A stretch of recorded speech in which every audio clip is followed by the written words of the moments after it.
Seja bem-vinda, minha amiga, seja bem-vindo, meu amigo. Para quem não me conhece, eu sou o Fernando Galvão e este é o Blogulhada TV. Vamos falar de esportes? E hoje eu vou falar com Amir Somoge, diretor da Esportes Velho. A gente vai tratar de dois clubes enormes e com déficits na mesma proporção: São Paulo e Corinthians. É depois da vinheta. Vamos embora começar!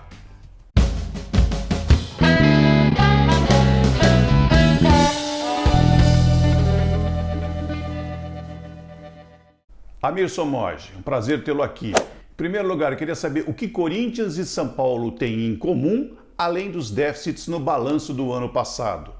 Oi, Fernando. Obrigado pelo convite. Um prazer poder falar com você. Realmente, os números de 2019 de Corinthians e São Paulo realmente assustaram a todos. Foram realmente pesados déficits, né? Um clube que não pode fechar, um clube desse tamanho, como o caso do São Paulo, com 156 milhões de prejuízo, Corinthians com 177 milhões de prejuízo. Só para quem está nos assistindo poder entender, ele gastou 177 milhões a mais do que poderia para fechar no 0 a 0. Então, uma situação dramática. O que está acontecendo com ambos é um gasto excessivo com o futebol, um descontrole financeiro. Ambos estão gastando mais com o futebol do que a sua receita total, e são clubes que têm custo, clube social, dívidas fiscais, dívidas bancárias. Então, você tem outros negócios envolvidos com o clube, além do futebol. Eles não podem administrar o clube como se só houvesse 22 jogadores no elenco, ou 25 jogadores no elenco. Eles têm uma entidade para administrar e eles foram irresponsáveis. O Corinthians aumentou a dívida em mais de 40% por conta da má administração. Então, o que eu consegui verificar é que eles são disparados hoje os dois piores clubes em administração financeira do futebol no Brasil. Olhando os números, tá, do balanço do ano passado, o que te chama a atenção para chegar a essa conclusão? No caso do São Paulo, receitas muito baixas, menores que as do Corinthians, em termos práticos, né? O patrocínio do São Paulo, por exemplo, São Paulo, terceira torcida do Brasil, com distância para o quarto colocado, entre os mais jovens, entre os com maior renda. Aqui no estado de São Paulo, o São Paulo é muito forte. Ele fatura 21 milhões em patrocínio. Quer dizer, enquanto, por exemplo, o Inter de Porto Alegre, que tem uma torcida menor que a do São Paulo, fatura 48 milhões em patrocínio. Então, só para dar um exemplo, o sócio torcedor do São Paulo vai muito mal, quer dizer, um valor muito baixo. A questão das receitas de televisão e venda de jogadores são as únicas que realmente são mais contundentes para o clube. E, do outro lado, está gastando em contratações, pagando salários fora da realidade, sem equilíbrio financeiro. Então, o São Paulo é o exemplo típico daquele clube que não fatura e não reduz o orçamento para se adequar a essa nova realidade. O São Paulo pode argumentar: não, eu não estou conseguindo aumentar o patrocínio, eu não estou conseguindo melhorar as receitas do sócio-torcedor e tanta bilheteria. E aí ele pode definir o seguinte: eu vou reduzir o orçamento para adequar minha situação financeira.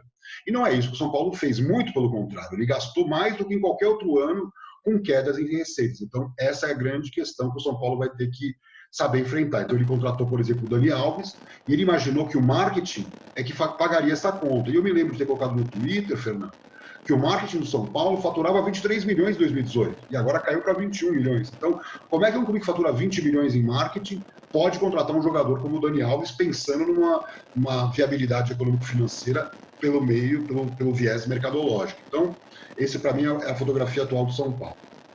No Corinthians, é um pouco pior que o São Paulo, porque além da questão operacional do clube, que o Corinthians cresceu em dívidas, mas nós não estamos falando da arena.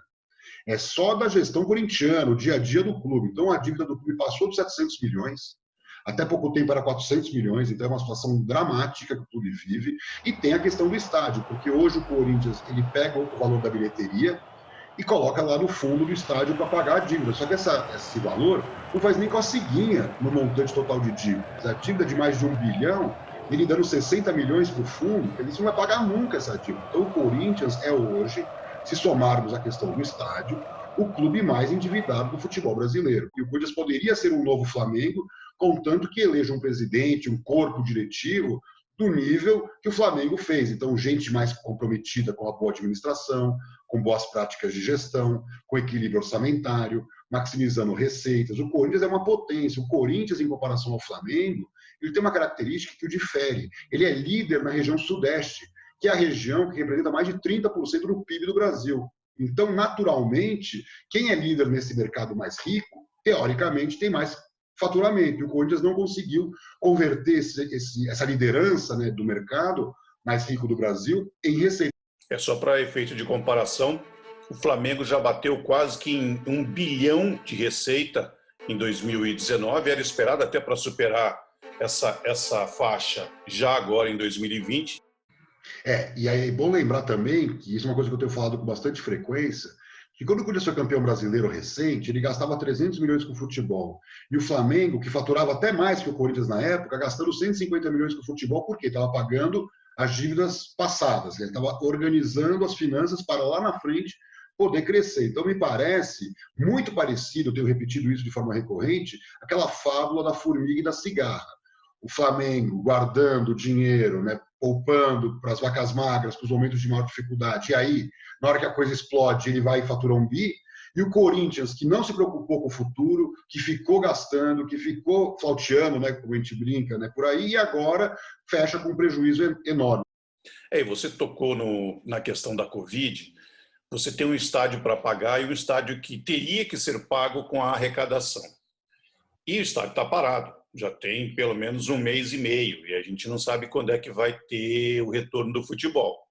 Ou seja, o clube vai ter que também botar um pouco mais de dinheiro nessa temporada para ajudar a quitar o estádio, aí pagando as parcelas do estádio. Ou seja, a perspectiva de aumentar esse buraco do Corinthians é muito maior, né? Não, muito maior, uma situação dramática, porque hoje a Covid vai pegar todo mundo, né? E aí qual que é o grande problema dessa situação? Que hoje os clubes que estão com déficit de 150, déficit de 170, dívidas com aumento de 40%, vão sofrer muito mais do que aqueles clubes que estão bem administrados. Pelas minhas contas, as receitas vão cair entre 20% e 25%, no mínimo, porque nós temos ainda uma incerteza com relação ao segundo semestre. Já sabemos que se voltar qualquer competição, será com portões fechados, então, por exemplo, a bilheteria, que é uma receita que representa mais ou menos 450 milhões por ano no futebol brasileiro, vai desaparecer. O sócio-torcedor, naturalmente, tende a cair também por conta da falta de jogos. O torcedor também está sem dinheiro, ele pode fazer essa conta e falar, bom, paro de pagar o sócio-torcedor agora e lá na frente eu vejo como que isso vai funcionar. Tem a questão dos patrocínios, vários exemplos de clubes que estão sofrendo, né, com a questão dos patrocínios. A televisão, que falou que não vai pagar enquanto não tiver transmissão. Então, é uma situação, pelas minhas contas, sem falar de transferência, de uma perda aí na ordem de 1,2 bi em 2020, tranquilamente. Com as transferências, podemos falar em 2 bi, talvez, de perda. Então, é uma situação em que o mercado brasileiro vai voltar a um patamar de 4, 5 anos atrás ou mais. Então, é uma situação que os clubes vão ter que repensar, não só a questão de como aumentar a receita no momento de crise, que não é fácil, mas principalmente equilíbrio orçamentário, né, Fernando? Porque, assim, se você está falando nesse momento de redução salarial dos jogadores, ok, e quando voltar? Você não vai ter a receita, quer dizer, um dia vai voltar, quer dizer, os jogadores vão voltar a ganhar 100% do salário, imagem, e aí? Qual é a receita que você vai produzir para poder equilibrar seu orçamento? Eu tenho medo, se um clube como o Corinthians está fechando com 177 milhões de prejuízo em 2019, com tudo normal, com as receitas em alta, quando eles cresceram em 30 milhões o patrocínio, por exemplo, de 18 para 19. Então ele foi bem em algumas áreas, só que ele gastou mais do que podia. Agora imagina Corinthians e São Paulo enfrentando 2020 com custos em alta e receitas em queda. Então é uma situação realmente dramática para todos os clubes, mas especialmente para os mal administrados. E eu acho que não tem outra saída a não ser para aumentar a receita, você investir no marketing, né, Amir? E ainda é uma área que no Brasil pode até ter crescido, pode ter melhorado, mas a gente está engatinhando quando você olha para fora, né? Não, o Brasil é uma potência em termos de marketing, né? As empresas, as ONGs, as startups, está bombando. O Brasil é uma referência em termos de marketing, promoções, eventos. Aí você vai para o futebol ele trabalha num modelo de marketing parecido com a década de 70 e 80. Corinthians, por exemplo, é o mais de todos, né? Lota o uniforme com marcas, short, meião, e ele faz um faturamento. Só que, por exemplo, os especialistas evitam falar isso, que é a grande verdade do futebol brasileiro. Quanto mais você põe marca no uniforme, menor é a visibilidade das marcas. As empresas que calculam, que mensuram esses relatórios, deveriam ser mais duras com seus clientes, falando para eles o seguinte: se você pôr menos marcas, você aumenta a visibilidade. E essas empresas, na verdade, muitas vezes falam, não, os clubes estão precisando de dinheiro, vamos apoiar essas iniciativas. O que aconteceu hoje? As marcas top, as líderes de mercado e até vice-líderes de mercado não estão mais patrocinando o clube de futebol. São sempre marcas pequenas, sem importância, placas de campo com marcas de segunda, terceira, quarta linha. Então o futebol brasileiro perdeu qualidade. O que nós temos que fazer é pensar o marketing esportivo fora do uniforme. Então, eu fiz várias análises na Europa e eu mostro isso nas minhas palestras. As ligas europeias, entre 15% e 20% do faturamento de marketing dela vem dos patrocínios de camisa. 70%, 80% do faturamento de marketing vem de outros patrocínios, de ações promocionais para o torcedor, de ativações com os patrocinadores. Então, por exemplo, um time como o Barcelona e Real Madrid tem inúmeras cotas sendo vendidas a 4 milhões de euros, a 5 milhões de euros. Ele tem 20 patrocinadores, gerando cada um 4, 5 milhões de euros, aí dá 100 milhões de euros. Então, por exemplo, o Corinthians poderia ter a Nike, um patrocinador de camisa, e cada um deles gerando aí um bom dinheiro, e fazer mais 80, 100 milhões de reais, por exemplo, com pequenos patrocínios. Empresas líderes nos seus mercados de atuação, veículos, seguradoras, planos de saúde, celular, e tantos outros setores, 15, 20 setores, que é o que acontece lá na Europa. Então, a mudança é conceitual. Os clubes têm que se digitalizar. Se os clubes estivessem entregando para o patrocinador efetivamente entregas de marketing no ambiente digital antes da crise, quando chegasse a crise, eles nadariam de braçada. Então, o que está acontecendo agora é que está todo mundo se perguntando como é que eu faço, como é que faz para voltar ao futebol, porque eu preciso ganhar dinheiro, e o futebol não vai voltar. Com 600 mortes dia, e vai subir para 1.000 dia daqui a algumas semanas, não dá para pensar em volta do futebol. O que nós temos que pensar é reposicionar o futebol como um modelo novo em termos de marketing para que os clubes possam se desenvolver, inclusive em momentos de crise, como as empresas de e-commerce estão fazendo nesse momento, estão crescendo, empresas de OTT, né, de streaming estão crescendo, quem está no digital está crescendo. Então, quem se digitalizar tende a sair mais rápido da crise. Para a gente finalizar, você acha que Corinthians e São Paulo, eles conseguem sair desse buraco sem ficar muito tempo sem ganhar título, sem disputar título? Existe solução sem sofrer? É bem difícil, porque em algum momento o clube vai ter que reduzir o orçamento.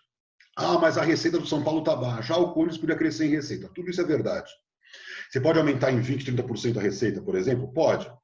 Mas você tem que reduzir em 15%, 20% o custo. Esse movimento, aumentar a receita de um lado e controlar o custo do outro, é a mágica que o Flamengo fez. Quer dizer, o Bandeira de Melo era questionado. Como que você não gasta? Você é Flamengo, está faturando tanto. Numa época, aí, o Flamengo estava gastando 45% do seu orçamento com futebol. O Corinthians, por exemplo, está com 102%. Então, só para entender a gravidade da situação atual. Então, o Corinthians vai ter que voltar para 70%, para 60%, e não vai conseguir fazer isso só com receita, vai ter que cortar na carne. O que aconteceu com o Corinthians, ou aconteceu com o Inter, que são exemplos de clubes vendedores, que uma parte importante do dinheiro vai para o bolso do empresário. O empresário empresta na frente e ganha um percentual numa futura venda. Se os clubes conseguirem vender os jogadores e ficar com a parte principal, também vai ajudar no pagamento de dívidas, na reestruturação financeira, em modelos onde você possa investir, por exemplo, em mais contratações, em mais categoria de base e no marketing. Eu acho que o marketing prova ser capaz de, se bem investido o dinheiro que o clube tem, se colocado, né, uma visão mais profissional para marketing e comunicação, alavancar os clubes, como a gente viu no caso da Europa, clubes que faturavam 100, 150 milhões de euros, hoje faturando 800, 700 milhões de euros por conta do trabalho de marketing que foi feito. Eu espero que você tenha gostado da nossa conversa com o Amir. Deixe o seu like para dizer que gostou do nosso vídeo. Clique também no sino para estar sempre atualizado. A gente sobe um vídeo novo e você recebe a informação. Também fale comigo nas redes sociais. Os endereços estiveram aqui ao longo do vídeo e também estão na descrição. Inscreva-se no ClickTube. O esporte do ClickTube está sempre com novidades, hein? No próximo sábado eu vou estar de volta. É só chegar. Um grande abraço.